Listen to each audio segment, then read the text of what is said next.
Good morning, everyone. It's Lee Henson, President and Founder of AgileDad, and it's time for today's episode of the Daily Stand-Up. So without any further ado, let's get started. Today I wanted to talk to you about something that many people don't like to discuss. It's a taboo subject. It's the missing link when it comes to your Agile implementation and why Agile becomes so easily misunderstood at the organizational or corporate level. This is the piece that SAFe focuses on quite a bit that many other Agile frameworks tend to overlook. Anyone have a guess what it might be? If you said roadmap, you're absolutely correct. And I think that the reason why the roadmap is so often overlooked is because it's so easily misunderstood. Why is it important? Why do we have one? What should we be doing with it, etc.? I mean, I think most organizations, for example, a software organization, if you're building software, you build an increment, you test the increment, you learn what needs to change, and then you feed that knowledge back into step one, build the increment, and just repeat it, right? It's wash, rinse, repeat. It's what I call the shampoo cycle.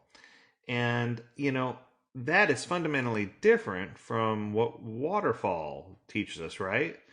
We should be delivering working product in small batches early and often, and we could frequently pivot and adjust the product in light of new information that we receive when we deliver working batches. So it teaches us to build small, inspect, adapt, and repeat, but it teaches us that we need to have that feedback loop in order to be successful. It's going to make it really impossible for us to pivot if we don't have the feedback loop. But the question is, that's okay, so that's the easy part of Agile. How does this tie into road mapping? And the answer is, it's actually pretty simple. The concept of work in progress or WIP limits. WIP limits was never really, while WIP limits was invented to show, I guess I should say, how lean or Kanban organizations could limit the scope of how many things were in progress in order to improve quality and deliver faster, that same practice can be applied to Agile holistically or projects at a roadmap level. So whether you're building small projects or whether you're working on a large product incrementally, you can plan out using a roadmap to make sure that teams are not exceeding the amount of work that they can actively consume, right? And I think it's important for us to adjust and pivot based on those things. So what I've seen many organizations do, which is pretty cool, is they build what they call a feature roadmap. And they do the features for the entire project in a roadmap. And what winds up happening, interestingly enough, is when they list out all the high-level features, across multiple products, it almost starts to look like a Gantt chart because you can see how the projects are going to, how the product or project's going to be delivered, and you can see these increments and where they lie. So I think it's the stacking in a way that it's divided, in a way that it's forecasted, that proves to show what the next features are in a queue, where they land, and what's going to happen. But what's interesting is when you look at it at first and you see that it looks like a Gantt chart, a lot of people get scared. And it's nothing to be scared of as long as you understand which teams are contributing. And oftentimes I use color to differentiate between the teams, so that way we can see and get a good idea of which teams are responsible for delivering which features. So if you see a constant time mark on a timeline where everything in there is green or everything's red or everything's yellow, you know that team's probably doing way too much work. Now, a lot of people look at me and they say, are you trying to say that a Gantt chart is possible in Agile? Not necessarily. What I am saying is that you can do Agile earned value, and the result, the product, the byproduct that you get is an Agile roadmap by feature, which is really, really interesting. So the truth is, organizations at a corporate level still rely on roadmaps and have been for centuries to make sure they understand deadlines, risk management, and how they can get things delivered.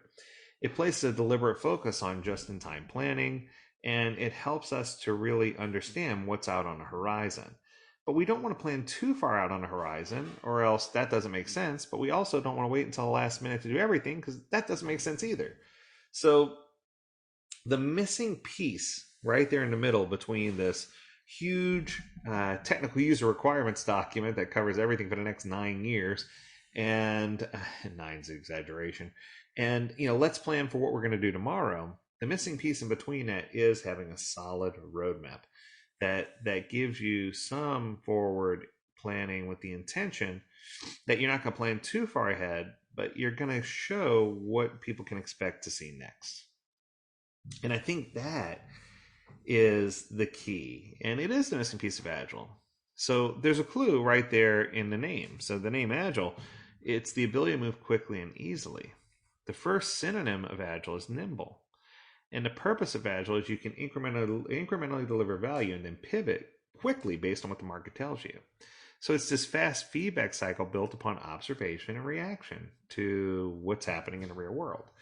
And I think that when you look at it that way, that explains why the year-long Gantt chart doesn't work, but it also explains how you can use Agile earned value to measure time against budget, against delivery. And I think that it's important for us to map that, or else we have chaos. So if we ask ourselves, okay, how do we build things in general anyway? Oftentimes we'll focus on a set of features, a feature grouping, or we'll focus on individual features and deliver feature A, then B, then C, etc. Because this is natural human behavior, it makes sense to lay things out in such a way that we can see where we are and what things are happening. But don't get so hung up on a roadmap that it becomes the Bible of what you're going to do, right? We don't want it to become the end all be all of what's going to happen for the next 3 years. I think that it's healthy, though, to have some roadmap state that shows where we are today and where we're headed. It helps us make sure that we're keeping the integrity of both our vision and our strategy. Sorry. But it's going to help us also understand that we're not doing scrum or fall, that we're not trying to morph traditional practices into agile practices, but that we're trying to get a better understanding of how our current process works and how we're adapting and what we're trying to do over time. And I think that a roadmap shows that no team is overburdened, that we're scaling properly, and that we're doing the things that are necessary in order for us to be able to easily pivot and maneuver. We want to try hard to deliver product goals, working product goals, or working product increments in small batches early and often. And we can't be afraid to pivot if we need to. It's okay. Because if you do Agile properly, it's going to allow you to get something out in a release and then plan for the next release and re-release if you need to, right? It's never going to be perfect. Agile is all about iterative. It's about iterating. It's about making things better as you go. It's about continuous improvement and Kaizen. So you can't make a path that's not flexible. If your path's not malleable, you're going to fail. You should define a vision or end goal, but you have to be specific to what features map to that goal. And if something doesn't map to the goal, you either need to adjust the goal or adjust the features, right? And I think that sometimes we don't take that into consideration. Second, we need some empty space in our plan. I know that sounds crazy, but you need to have the ability to pivot and improve. You can't just fully allocate everyone at 230% of their time and hope that everything falls into place. Good luck with that, right? And finally, you need support. And it's support of the team, support of leadership, and support of all people who are key to making sure Agile is going to work the way that it should. I think that oftentimes we try too hard to structure things in such a way that it becomes more rigid. It loses its flexibility. And I think that we almost need to focus on what are we doing now, what's coming up next, and what do we plan on doing later. And the further out we get, the more big and vague it becomes. But the things that we're doing now should be very clearly defined at a feature level. The things we're doing next should have some context to them, and we should be able to see what's going on. And then, of course, the things we're doing later can easily be broken down into smaller pieces. So I think that in conclusion, what I'm trying to say is that it's important for us to figure out, as an organization, how are we approaching business agility, and are we leveraging the roadmap to be the bridge to take us from the vision and strategy to what the team should be working on and how they're addressing current needs, as well as are they allowing people to properly assess and do risk management, which is what we talked about for the last couple of days, and are they meeting the needs of the organization and allowing road mapping to do its part. I hope you found value in this. I know that I did. It's just interesting because I think road mapping is not used enough. So if you have questions about Agile road mapping, feel free to reach out. Learn more at agiledad.com, where I'd love to help you understand how to better roadmap. We have lots of training and courses and videos and things that you can use to help you determine with confidence that you can roadmap as well. As always, we encourage you to stay healthy, stay well, and stay agile, my friends. Until next time, do take care.